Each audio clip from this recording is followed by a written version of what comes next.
It's Saturday morning. Winter holiday start ஆயிருச்சு. So Saturday morning எந்திரிச்சது late தான். Mostly வீக்கெண்டில் ஐஃபாக் holidays இருந்துச்சுன்னா ஹஸ்பண்டுக்கு லஞ்ச் பாக்ஸ் கொடுத்து விட மாட்டேன்.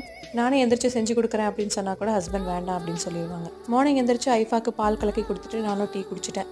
ஹஸ்பண்டுக்கு பழைய சாதம் இருந்தது. ஸோ அதில் கொஞ்சம் தயிர் வெங்காயமெல்லாம் போட்டு மிக்ஸ் பண்ணி கொடுத்தேன். சாப்பிட்டு கிளம்பிட்டாங்க. மத்தியானம் எனக்கும் ஐஃபாக்கும் லஞ்ச் என்ன பண்ணலாம் அப்படின்னு திங்க் பண்ணிட்டு இருக்கும்போது சரி முருங்கைக்கீரை பறித்து ஃப்ரெஷ்ஷாக குழம்பு வைக்கலாம் அப்படின்னு சொல்லிட்டு பறிச்சுட்டு வந்துட்டேன். கீரையை பறித்து ஃப்ரிட்ஜில் ஸ்டோர் பண்ணி வச்சு செய்கிறத விட இந்த மாதிரி ஃப்ரெஷ்ஷாக பறித்து செய்யும்போது டேஸ்ட் இன்னுமே நல்லாயிருக்கும்.